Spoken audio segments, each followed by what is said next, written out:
Harka fuunii bahaadhiyaa kaabaa kibbaa kanneen nu dhaggeeffattan dhaggeeffattoota keenya kabajamu sagantaan reediyoo HM dambalii isaa gabaabaa karaa intarneetiin dabarsuu irratti argama. Odeeffannoo wayitaawaa biyya keessaa siyaasaaf diinagdee akkasumas oduuwwan biyyoota alaa dabarsuu irratti argamam. Karaa gabaabaa chaanaalii reediyoo HM sabiskiraayib sheer laayik godhuun nu hordofaa isiniin jennam.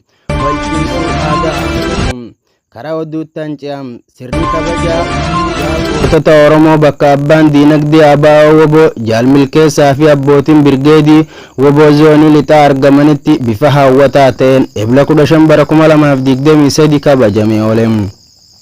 Godina Harargee lixaa aanaa Ciroo keessatti maqaa WBO waliin hidhata qabdan jedhuun hidhaan hammeesseeram. Guyyaan 18 barri 2023 murni gurmaa'uun uummata Oromoo saamuun ajjeesuun waraana isaa Oromiyaa keessatti bobbaasuun